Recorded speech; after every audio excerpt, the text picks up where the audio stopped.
నమస్తే, welcome to Andhraprabha. నేను తేజస్వి. శాస్త్రీయ సంగీతం ఈ రోజుల్లో కొంతవరకు ఆదరణ తగ్గింది అని అనుకోవచ్చు. కానీ నేర్చుకునే వాళ్ళు నేర్చుకుంటున్నారు చాలామంది.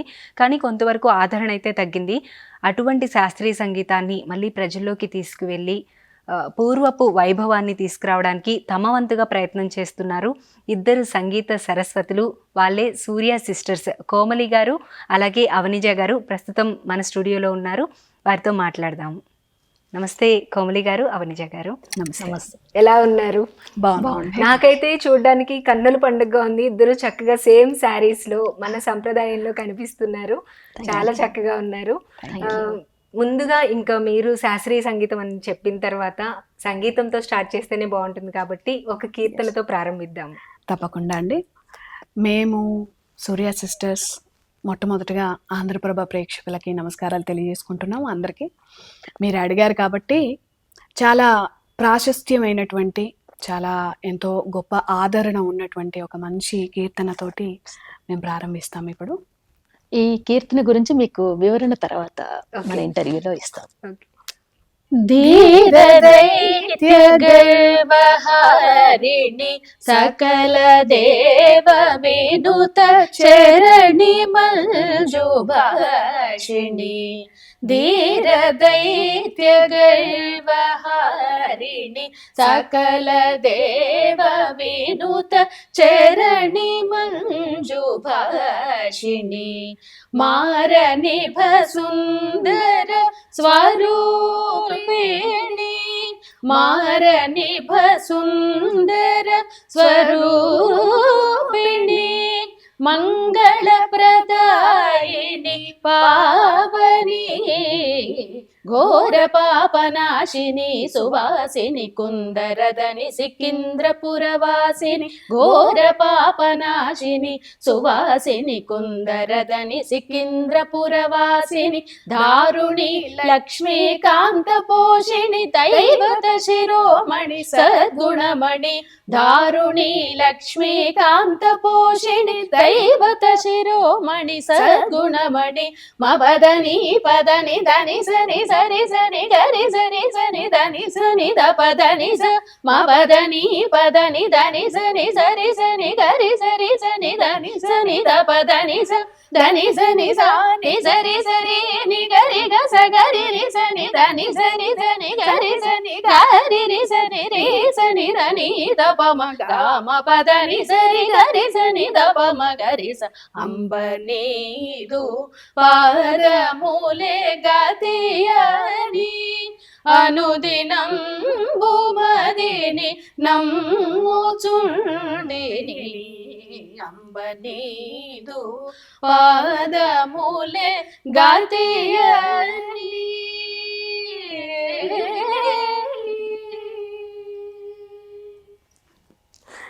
చాలా బాగుంది సంకీర్తన అయితే. ఒక ఇన్ఫర్మేషన్ కూడా ఈ పాట గురించి, కీర్తన గురించి చెప్తాము అని చెప్పారు కదా. ముందు నాకు అది తెలుసుకోవాలని ఎక్సైటింగ్ గా ఉంది. ఆలస్యం చేయకుండా ప్లీజ్ చెప్పండి. ఈ కీర్తన పాపట్ల లక్ష్మీకాంతయ్య గారు అని మనకి వాగ్గేయకారులు మనకు త్రయం ఉన్నారు కదా. వాళ్ళు సంగీతంలో ఎంత ప్రముఖులో మన తెలుగు రాష్ట్రాలకి కూడా ఈ వాగ్గేయకారులు అంత ప్రముఖులు. వారు ఎవరు అనంటే మనకు యాదగిరి క్షేత్రంలో బ్రహ్మోత్సవాల సమయంలో సంగీత ధార్మిక సభలు అని చెప్పేసి చేస్తారు.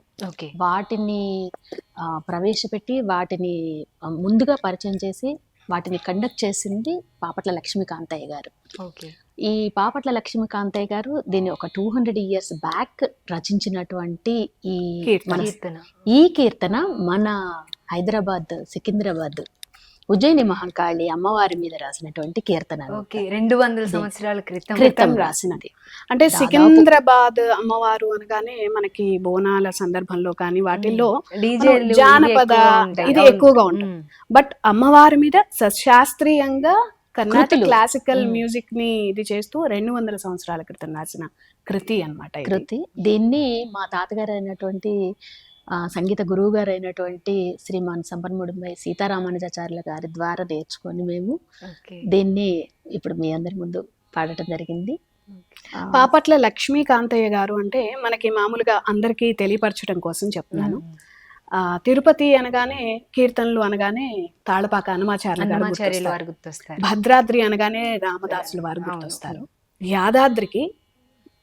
యాదాద్రికి సంబంధించినటువంటి కృతులు, లక్ష్మీ నరసింహస్వామి వారి మీద రచించినటువంటి కృతులు పాపట్ల లక్ష్మీకాంతయ్య గారు రచించారు. ఓకే.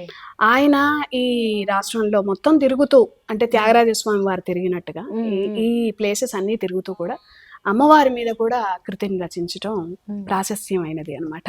ఓకే. అయితే ముందుగా మిమ్మల్ని నేను అడగాలనుకున్న ప్రశ్న ఏంటంటే, ఈ సంగీతం అనేది ఇద్దరూ నేర్చుకున్నారు కదా, ఇది వంశపారంపర్యంగా వస్తుందా లేదంటే మీరు బయట నార్మల్గా నేర్చుకున్నారా ఇంట్రెస్ట్తో? ఫస్ట్ ఆఫ్ ఆల్ మా ఫోర్ ఫాదర్స్ నుంచి ఈ శాస్త్రీయ సంగీతం మాకు అబ్బిందనే చెప్పాలి. ఓకే. త్యాగరాజస్వామి వారు మా ఫోర్ ఫాదర్స్కి ఆయన మీటినటువంటి వీణను బహుకరించారని మా పెద్దలు చెప్పారు మాకు. మాకు అప్పటి నుంచి అంటే అప్పటి నుంచి వంశపారంపర్యంగా శాస్త్రీయ సంగీతం వస్తూ ఉంది. దీనిలో మా ఫోర్ ఫాదర్స్ చాలా ప్రముఖులు.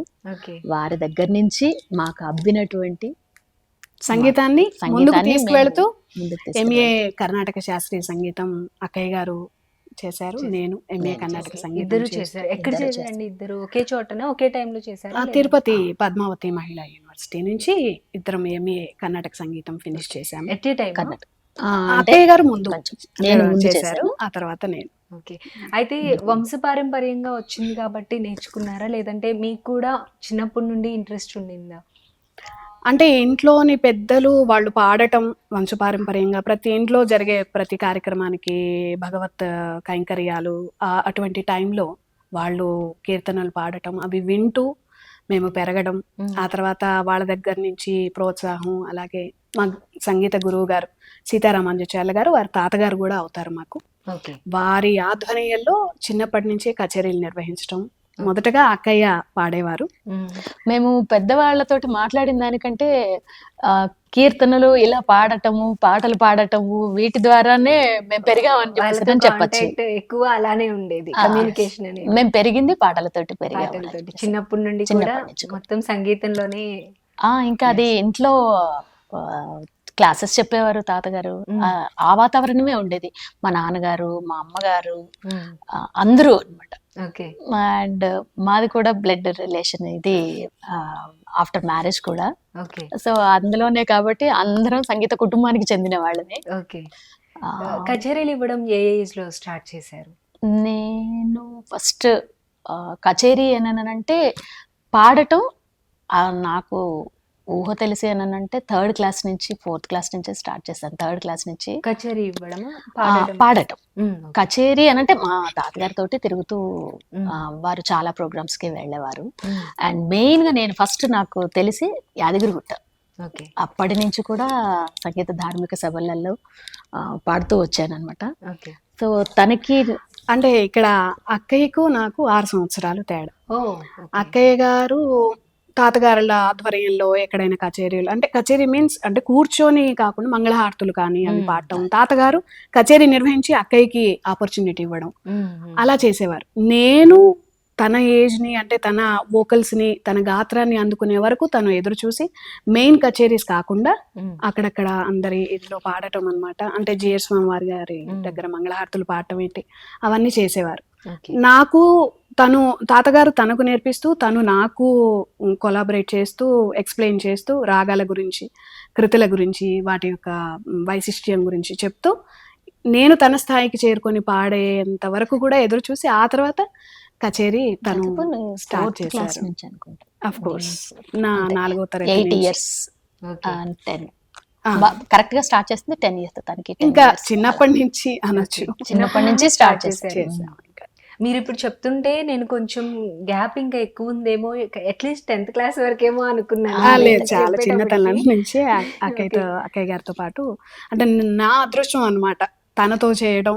ఇంకా తాతగారి ఆధ్వర్యంలో అంటే నేను తెలుసుకోవడానికి టైం పట్టింది. తను చిన్నప్పటి నుంచే అందులో అందులోనే locality పెరిగారు లోనే ఉన్నారు మొదటి ఇంకా. నుండి కూడా. తర్వాత విధంగా. మీరు అక్కయ్య గారి దగ్గర నుండి ఎక్కువ నేర్చుకున్నట్టున్నారు. నేర్చుకొని ఇంకా ఓకే.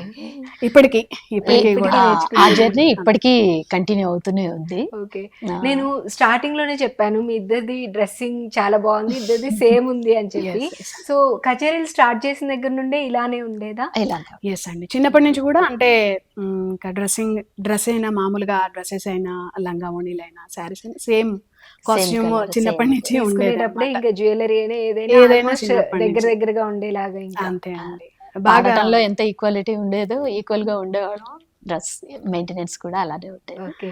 అలాగే స్టడీస్ ప్లస్ సంగీతం 2 మేనేజ్ చేసుకోవడానికి టైమింగ్స్ ఏ విధంగా సెట్ అవుతూ ఉండేవి ఇద్దరికి? స్టడీస్ యాజ్ యూజువల్ అందరూ, నేను ట్రిపుల్ పీజీ నాది. ఓహ్! యా. సో దాన్ని సమన్వయం చేసుకుంటూ పెద్దలు అంటే ఇంట్లో ఒకటి సిస్టమేటిక్ ఇది ఉండేది.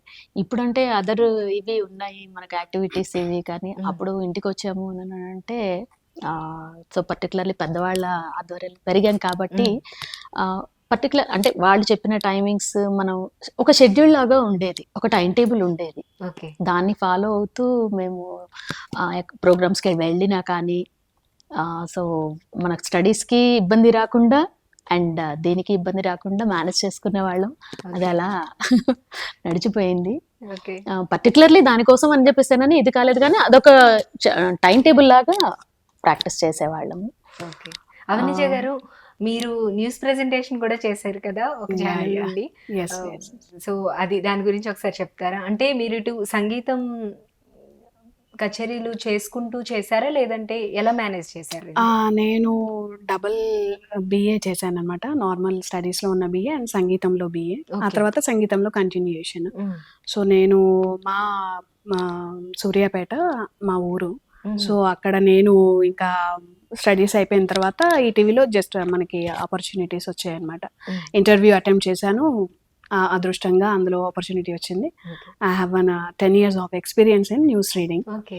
అందులో ఉన్నప్పుడు కొంచెం ఒక 3 years వరకు ఎటువంటి కచేరీలు ఎటువంటివి నేను చేయలేదు. కంటిన్యూ చేయలేకపోయాను. ఓకే. అప్పుడు కూడా అక్కయ్య గారు నా కోసం అని ఆగారనమాట. ఓ. ఆ తర్వాత సీనియారిటీ నెమ్మదిగా వస్తుంటే మా పై అధికారులను మేము ఇంకా ఒప్పించి, సార్ నాది ఈ ఫీల్డ్ అని చెప్పేసినని, సో వాళ్ళు నాకు పర్మిట్ చేయడం.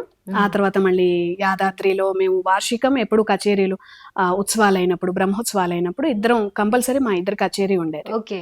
సో అలా ఇంకా అప్పటి నుంచి మళ్ళీ రన్ చేస్తూ ఉన్నాం అనమాట. ఇప్పటికే అది కొనసాగుతుంది. యాదాద్రిలో అయితే కంపల్సరీ మ్యాండేటరీ ప్రతి బ్రహ్మోత్సవానికి. ఎస్ అంటే మా తాతగారు 40 ఏళ్ళు దాదాపు. అది కూడా వంశపారంపర్యంగా వస్తుంది అయితే. ఎస్, మా 4 fathers అందరు కూడా, ఇటు మా అమ్మగారి తండ్రి గారు మా నాన్నగారి తండ్రి గారు కూడా యాదాద్రిలో కచేరీలు నిర్వహించుకుంటూ అక్కడ అంటే బ్రహ్మోత్సవాల్లో భాగంగా కోవెల లోపల కొన్ని ఉత్సవాలు జరుగుతాయి. అందులో కూడా మా తాతగారులు కానీ మా వంశపారంపర్యంగా వాళ్ళు పాడుతూ వస్తుంటారు, మంగళహారతులు అయితేనేమి కృతులు అయితేనేమి అని కూడా. సో ఆ మార్గంగా ఎక్కువగా మేమిద్దరం అక్క చెల్లెళ్ళు మాత్రమే మాకు దీన్ని కంటిన్యూ చేస్తూ వస్తున్నాం. సంగీతం అని అంటే ఇటు అమ్మ తరఫు నుంచి ఉంది, నాన్నగారి తరఫు నాన్నగారి నుంచి తరఫు ఉంది. నుంచి. యాక్చువల్గా అయితే నార్మల్గా సంగీతం నేర్చుకోవడం పాడడం ఒక ఎత్తు అయితే, ఒక అంత పెద్ద ఆలయం నుండి మీకు ఒక స్పెషల్ ఆపర్చునిటీ, అది ఒక పెద్ద గౌరవం అనే అనుకోవాలి. ఎలా ఫీల్ అదృష్టం. అవుతూ ఉంటారు? ప్రతి ఏడు కూడా ఇంకా వాళ్ళు పలానా వీళ్ళు సూర్య సిస్టర్స్ అంటే సీతారామాంజాచార్య గారి మనవరాళ్ళు, అలాగే ఆయన దగ్గర సంగీతం నేర్చుకున్న వాళ్ళు అన్నట్టుగా గుర్తింపు ఉండింది. అది మధ్యలో అదృష్టంగా భావిస్తున్నాను. అదృష్టం. అవును, ఇప్పటికీ తప్పకుండా కూడా అదృష్టం. ఇంకా అదే కాకుండా తమిళనాడు అయితేనే, ఆంధ్రాలో అయితేనే ఇంకా కచేరీలు ఇవ్వడం. రీసెంట్లీ 2018లో తెలంగాణ ఫార్మేషన్ డేకి ఢిల్లీలో కచేరీ చేయడానికి ఆపర్చునిటీ రావడం, వివిధ ఇలాంటి కార్యక్రమాలన్నిట్లో ఇంకా కూడా పాల్గొనడం అనేది, కంటిన్యూ చేయడం అనేది మేము అదృష్టంగా భావిస్తుంటాం అనమాట. అలాగే ఇప్పుడు మీది వంశపారంపర్యంగా వస్తుంది కదా, మీ పిల్లలు కూడా కంటిన్యూ చేస్తున్నారా అది? ఎస్, ఎక్కువ పాత్ర అక్కయ్య పోషిస్తారు ఆ విషయంలో. ఓకే.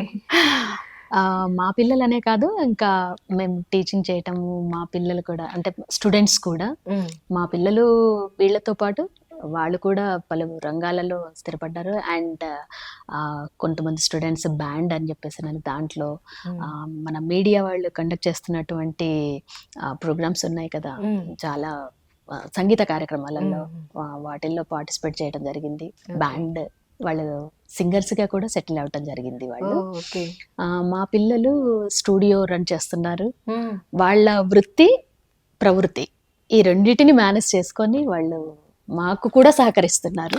నెక్స్ట్ జనరేషన్ అన్నారు కాబట్టి first next generation concentration first మా పిల్లల మీదనే మేము పెట్టాము. ఎందుకంటే మేము మా పిల్లల్ని ముందుకు తీసుకువెళ్తేనే ఓహో నెక్స్ట్ జనరేషన్ కి వీళ్ళు అందించగలరు అని చాలా మందికి అనిపిస్తుంది మా స్టూడెంట్స్ కి. సో మా అక్కయ్య గారి 2 పిల్లల్లో పెద్దవాడు వయలినిస్ట్ అన్నమాట, పెద్ద బాబు. నెక్స్ట్ చిన్న బాబుకి he's having his own audio studio అన్నమాట. He's upcoming music composer also. So తను అలా వెళ్తుంటాడు. వాళ్ళిద్దరిని చూస్తూ మా బాబు చిన్న చిన్న సాంగ్స్ పాడటం కానీ కచేరీల్లో చిన్న ఇది కానీ పాడుతుంటాడు. తను కూడా మా అక్క దగ్గరే నేర్చుకుంటాడు అనమాట. ఇంకా సో ఆ కమ్యూనికేషన్, ఆ బాండింగ్, దానివల్ల స్టూడెంట్స్ మీద ఇంపాక్ట్ అవుతుంది అనమాట. అది స్టూడెంట్స్ కూడా నేర్చుకుని ఓహో మేడం వాళ్ళు ఇలా ముందుకు తీసుకెళ్తారు కాబట్టి మేము కూడా వీ హ్యావ్ టు జాయిన్ అనేది వాళ్ళలో కనిపిస్తుంటుంది. చెప్పాలి అనుకున్నప్పుడు మనం ప్రజెంట్ చేయాలి, మన ప్రెజెంటేషన్ ఉండాలి. అది చేస్తున్నాము. మా పిల్లలు ఆ పరంపరని కొనసాగిస్తున్నారు. అయితే మీరు ఇప్పుడు చెప్పారు కదా, ఇటు అమ్మ వైపు అటు నాన్న వైపు 2 వైపుల నుండి కూడా ఇది వంశపారంపర్యంగా ఉంది అని చెప్పి. అలాగే ఇంకా ఆడపిల్లలు అన్న తర్వాత పెళ్ళై అత్తగారింటికి వెళ్ళినప్పుడు అక్కడి నుండి కూడా సపోర్ట్ అనేది కంపల్సరీ ఉండాలి. ఇద్దరు అక్క చెల్లెళ్ళు డిఫరెంట్ ప్లేసెస్ కి వెళ్తాం, కలిసి పుట్టినా వెళ్ళేది డిఫరెంట్ ప్లేసెస్ కాబట్టి ఆ సపోర్ట్ ఏ విధంగా ఉంటుంది ఇద్దరు?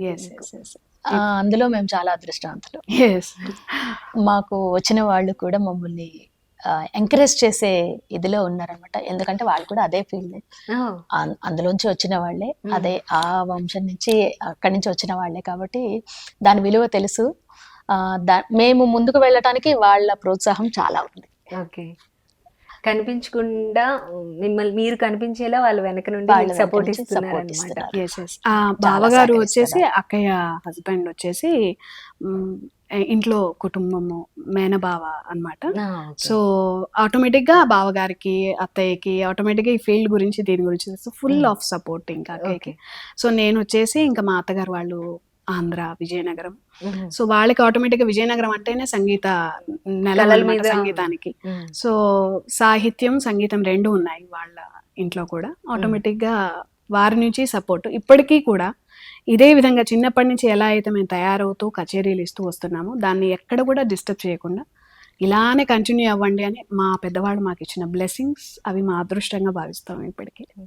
అలాగే ఇప్పుడు మీరు ఫ్యామిలీ రన్ చేస్తూ ఇటువైపు ఈ బాధ్యతలు చూసుకుంటూ ఎక్కడికో డిఫరెంట్ ప్లేసెస్కి వెళ్ళాల్సి వస్తూ ఉంటుంది కదా. ఇప్పుడు యాదాద్రి, తిరుపతి, డిఫరెంట్ ప్లేసెస్కి వెళ్ళాలి కదా. సో అవన్నీ ఎలా మేనేజ్ చేసుకుంటూ ఉంటారు? మామూలుగా ఇంకా హస్బెండ్స్ అంటే వేరే వృత్తి, ఇంకా మాది మేము అంటే నేను న్యూస్ రీడర్గా, తను టీచింగ్ ఫీల్డ్లో ఉండి కూడా అవి మేము లెఫ్ట్ చేయడం జరిగింది. ఏదైనా 2 పడవల మీద కాళ్ళు అవదు అన్నట్టుగా. సో ఒకదానికి మనం వెళ్ళాలి అన్నప్పుడు మనం కొన్ని పక్కకు పెట్టాలి. సో దానికి సంబంధించి ఇంట్లో వాళ్ళ సపోర్ట్, మనం ముందుకెళ్ళటం కానీ ఇవన్నీ కూడా ఇంకా వివిధ రకాలుగా వేరే వాటికి వెళితే ముఖ్యంగా మా పిల్లల సపోర్ట్ ఉంటుందన్నమాట. ఎక్కడికి వెళ్ళినా వాళ్ళు కూడా మీరు పలానా దానికి వెళ్తున్నారంటే వాళ్ళు కూడా కొంచెం వాళ్ళ స్టడీస్ని వాటిని ఒక 2 days కచేరీ ఉన్నంత వరకు వాటికి ఇచ్చేసేసి మాకు, ఎందుకంటే పెద్ద బాబు వయలినిస్ట్ అన్నాను కదా, చిన్న బాబు అయితేనే వాళ్ళందరూ కూడా మాకు సపోర్ట్ చేస్తారు పిల్లలతో సహా. సో ఫ్యామిలీ అందరిది కూడా సపోర్ట్ ఉంటుంది కాబట్టి సమిష్టి ప్రోత్సాహంతో ముందుకు వెళ్ళడం. అంటే స్కెడ్యూల్డ్ ఇంకా అది అలవాటు అయిపోయింది జీవితంలో ఒక భాగంగా. రేపు కచేరీ ఉంది అంటే ఈరోజు ఫ్యామిలీ మెంబర్స్తో మాట్లాడుతూ మేము వెళ్ళిపోతున్నాము, చేస్తాము. So you have to maintain అంతా అని అంటే ఆ విధంగా వాళ్ళ సపోర్ట్ ఉంటుంది. ఓకే. అలాగే తిరుపతిలో కూడా కచేరీలు ఇస్తూ ఉంటారు కదా, అవి రెగ్యులర్గా ఉంటూ ఉంటాయా? అవి వచ్చేసి రెగ్యులర్గా ఉండవు, అంటే బృందగానం కానీ తిరుపతిలో అందరితో సమిష్టి బృందగానంలో పాడతాము. ఎక్కువగా మేము ఈ మన బోత్ తెలుగు రాష్ట్రాల్లో ఇంకా యాదాద్రిలో ఇటువైపు మేము సింగిల్గా బోత్ కచేరీలు ఇస్తుంటాం అన్నమాట. చాలా మంది యూత్, నా ఏజ్ వాళ్ళు కావచ్చు, ఇంకా చిన్న వాళ్ళు కావచ్చు, ప్రజెంట్ ఉన్న సిచ్యువేషన్లో ఎంతవరకు రెస్పెక్ట్ ఉంది, ఎంతవరకు ఇంకా ఇది నేర్చుకుంటున్నారు అని అనుకుంటున్నారు మ్యామ్? ఆదరణ ఉంది. కాకపోతే దాన్ని ప్రజెంట్ చేయటంలో కొంచెం దానికి మన తెలుగు రాష్ట్రాల్లో కర్ణాటక సంగీతానికి నేర్చుకోవాలన్న తపన అందరికీ ఉంది, ఆదరణ ఉన్నది. కాకపోతే అనుకున్నంత ఇదిలో కొంచెం దానికి ఆపర్చునిటీస్ అనేది, అవకాశాలు అనేవి చాలా తక్కువ ఉన్నాయి. క్లాసికల్ మ్యూజిక్లో అవకాశాలు తక్కువ ఉన్నాయని చెప్పి నార్మల్ అదే అంటే మ్యూజిక్ అనగానే ఎక్కువ ఈ తమిళనాడు మనకి అంటే అదర్ స్టేట్స్ లో ఉన్నంత ఆదరణ అప్కమింగ్ ఇప్పుడు వచ్చిన వాళ్ళకి క్లాసికల్, మేము అంటే ఎస్పెషల్లీ కర్ణాటక సంగీతం గురించి చెప్తున్నాము. కర్ణాటక సంగీతంలో కోర్సెస్ చేయాలన్నా కానీ, కోర్స్ చేయాలని అన్నప్పుడు ఇటు లెర్నింగ్ ఉండాలి, టీచింగ్ ఉండాలి. ఆ టీచింగ్లో ఫ్యూ అంటే మనకు తెలిసి కరెక్ట్గా కంటెంట్ నేర్చుకొని నేర్పగలిగే అంత గురువులు మనకు చాలామంది ఉన్నారు ఇక్కడ. కాకపోతే వాళ్ళ దగ్గరికి అప్రోచ్ అవ్వటం, ఇప్పుడు మన పిల్లలకి టైమ్స్ కానివ్వండి, వాళ్ళ షెడ్యూల్ కానివ్వండి, వాళ్ళ స్టడీస్ కానివ్వండి, దీంతో ఏంటంటే గురుముఖత చాలా తక్కువైపోయింది. గురుముఖత తక్కువైపోయినప్పుడు దానికి కొంచెం క్వాలిటీ కొంచెం అనేది అది ఎలాగూ తగ్గుతుంది. గురుముఖత లేనప్పుడు ఇంట్రాక్షన్ అని చెప్పేసి అనేది డైరెక్ట్గా లేనప్పుడు దానికి కొంచెం క్వాలిటీ అనేది తక్కువ అవుతుంది. ఈ క్వాలిటీ తగ్గుతూ రావటం వల్ల ఏంటనంటే అసలైన దానికి అంటే బాగా ట్రైన్డ్గా తీసుకునే అంత ఇది కొంచెం అవకాశం తక్కువైంది మన దగ్గర. సెకండ్ ప్రియారిటీ లాగానే ఉంది అన్నమాట. ఇది ప్రొఫెషనల్గా తీసుకున్న వాళ్ళకి కూడా ఆపర్చునిటీస్ ఎందులో వస్తున్నాయి అని అంటే ఇదర్ ఫిలిం కానివ్వండి, అలా ఆపర్చునిటీస్ వస్తున్నాయి.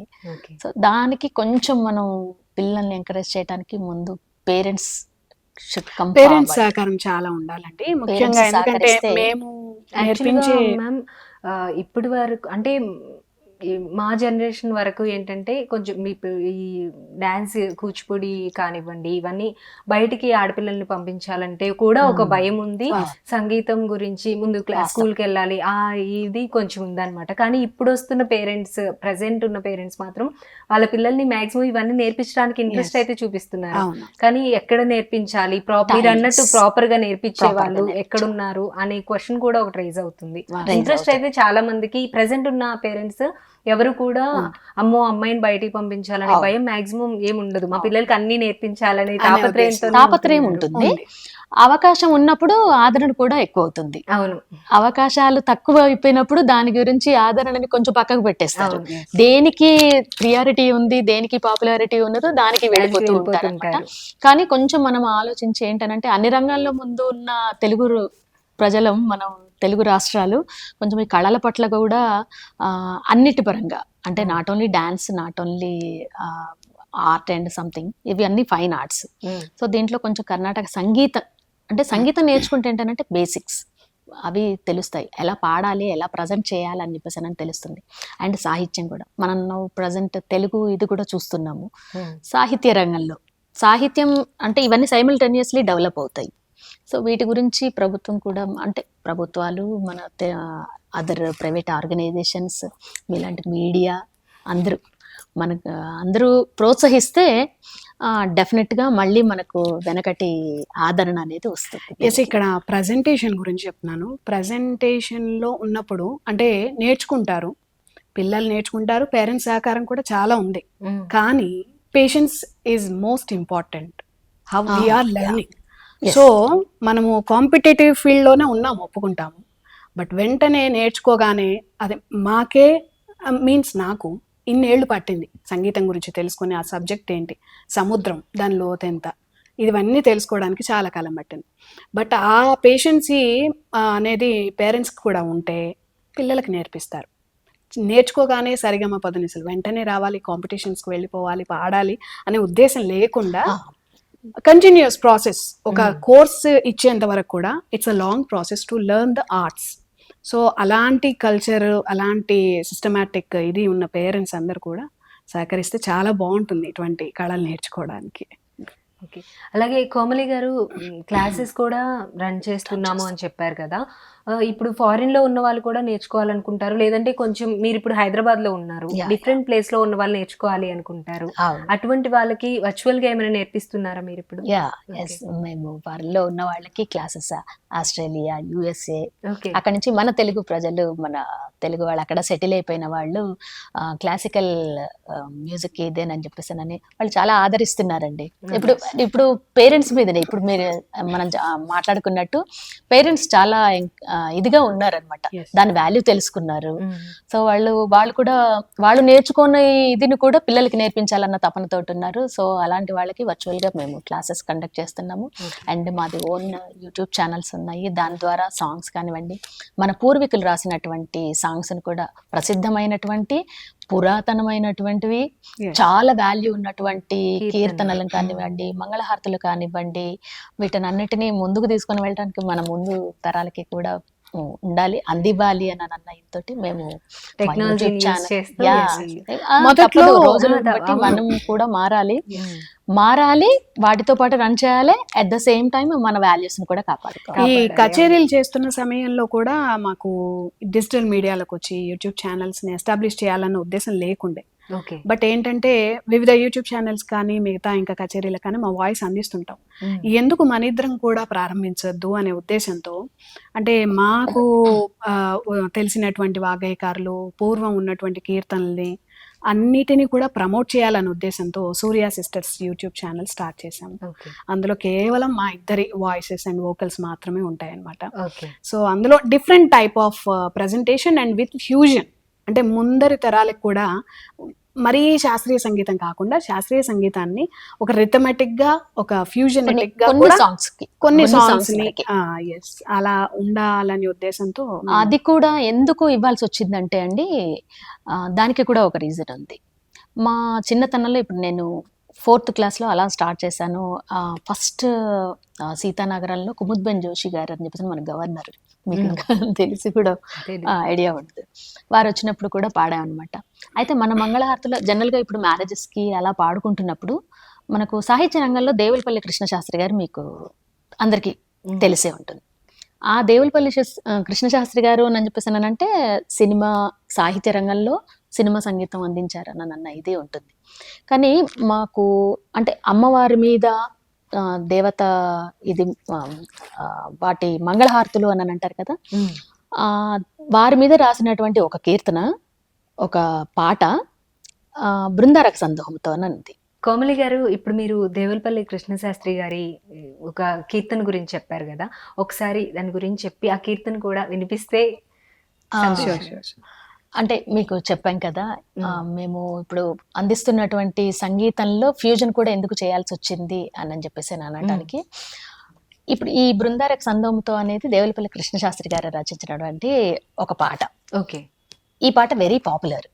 దీన్ని కొంచెం ఫ్యూజన్ గా మనకు ముందు తరాలకి ఎందుకు అందించాల్సి వచ్చింది అని అంటే అది పాడి చూపిస్తాను. బృందారక సందోహముతో వందారు మౌని బృందముతో పెందిరుబడి పెరుమాళ్ళే శ్రీ మందిరమును వెడితరలేరే బృందారక సందోహముతో.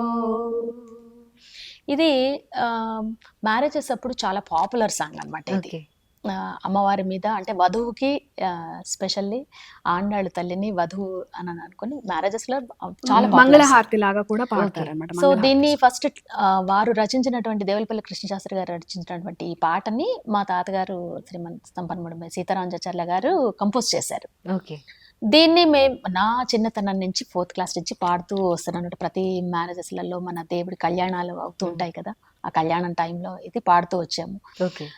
చివరికి ఏమైపోయింది అని అంటే, ఇది మామూలు ఇప్పటి తరం వాళ్ళు రాసినటువంటి కంపోజిషన్ అని చెప్పేసి అనేది యూట్యూబ్లలో వివిధ అందరూ దాదాపు నేర్చుకున్న వాళ్ళు, వింటూ వచ్చిన వాళ్ళు ఈ సాంగ్ని వారి ప్రైవేట్ యూట్యూబ్ ఛానల్స్లో పెట్టడం, ఇవేనని చెప్పేసానని జరిగిపోయింది.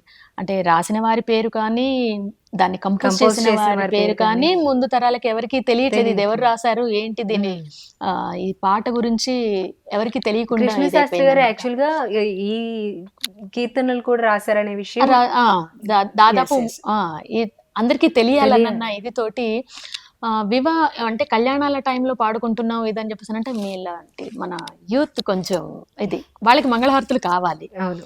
సో ఇదే కంపోజిషన్ ఇలానే ఈ బృందావన సారంగ రాగంలో ఇలానే అందివ్వాలి. దీన్ని వేరే రాగంలో పాడి చూపించాలన్నా ఎవరు మళ్ళీ యాక్సెప్ట్ చేయరు. ఈ రాగంలోనే తీసుకొని వెళ్ళాలి అని అంటే కొంచెం వాళ్ళకి కూడా కొంచెం ఫ్యూజన్ ని దానికి యాడ్ చేసి ఇలాంటి పాటలకి ఓకే మెయిన్ కృతులకు కాకుండా ఇలాంటి పాటలకి కొంచెం ఫ్యూజన్ యాడ్ అంటే చేసి మేము సంగీతమే కాకుండా ఆ సంగీతాన్ని కంపోజ్ చేసిన వారు, అంటే ఒక పాట లిరిక్స్ ఉండడం సహజం ఎక్కడైనా, కానీ ఆ లిరిక్స్ ని అలా చదవలేం కదా మనం.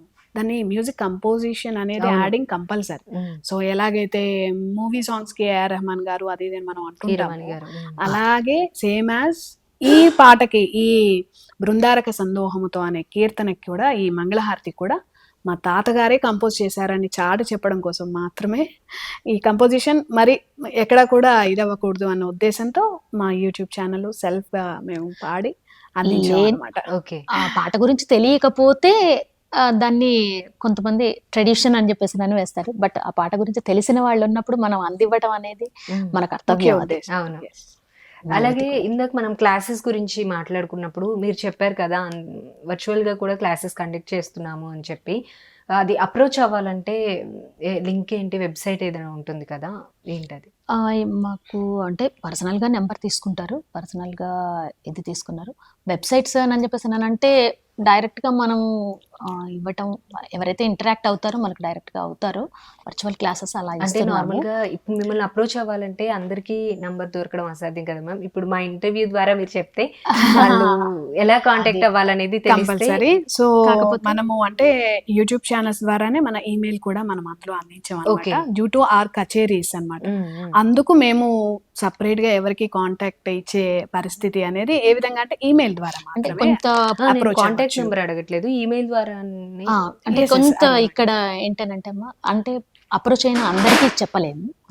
సంగీతం అనేది ఇంట్రెస్ట్ ఉంటుంది, బట్ దానికి ఏంటంటే నేర్చుకోవడానికి కొంత గాత్ర సహకారం అనేది ఉండాలి. ఆ గాత్ర సహకారానికి కొంచెం టెస్ట్ అనేది ఉంటుంది. మాక్సిమం ఏంటనంటే పిల్లలు ఇంట్లో ఉన్నది ఏంటంటే వాళ్ళ ఫ్యామిలీ నుంచి వచ్చింది అంటే 5 years కి 4 years కి కూడా పాడతారు. కాకపోతే స్థిరంగా కూర్చొని నేర్చుకోవాలి, గురుముక్త నేర్చుకోవాలి అని చెప్పేసి అంటే అట్లీస్ట్ 7 years క్రాస్ అవ్వాలి ఇప్పుడు ప్రజెంట్ పిల్లలకి. సో అది టెస్ట్ కొంచెం చేయడం జరుగుతుంది. ఎందుకంటే టైం వేస్ట్ అనేది అందరూ మాట్లాడతారు, అందరూ పాడలేరు కదా, గాత్ర సహకారం అనేది. నేను అదే అడుగుదాం అనుకున్నాను యాక్చువల్ గా. మీరు క్లాసెస్ చెప్పేటప్పుడు ముందుగా ఒక స్టూడెంట్ వచ్చినప్పుడు ఈ వాయిస్ అనేది టెస్ట్ చేస్తారా, కంపల్సరీ ఉంటుంది. ఓకే. కాకపోతే ఏంటనంటే ఒకవేళ వాళ్ళకి గాత్రం సహకరించడం లేదు అని చెప్పేసి అంటే వాళ్ళకున్న సంగీతాన్ని నేర్చుకోవాలన్న ఇంట్రెస్ట్ ని మేము అలా కాదు, మేము స్ట్రింగ్ ఇన్స్ట్రుమెంట్స్ కానివ్వండి, వేరే అదర్ ఇన్స్ట్రుమెంట్స్ కానివ్వండి నేర్చుకోవడానికి టర్న్ చేస్తాం.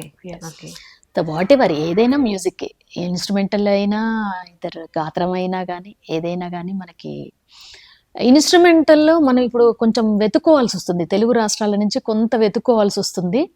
సో దానికి కూడా అవకాశాలు ఎక్కువగా వస్తే వాళ్ళు కూడా ముందుకు వస్తారు, పేరెంట్స్ కూడా నేర్పించడానికి రెడీ. సో మేము స్వరార్ణవ మ్యూజిక్ అకాడమీ అని ఎస్టాబ్లిష్ చేసాము లాస్ట్ 8 years బ్యాక్ అన్నమాట. సో ఈ due to corona situations and online classes గా ఏర్పడినప్పుడు మోస్ట్ ప్రాబబ్లీ వర్చువల్ క్లాసెస్ అయిపోయాయి.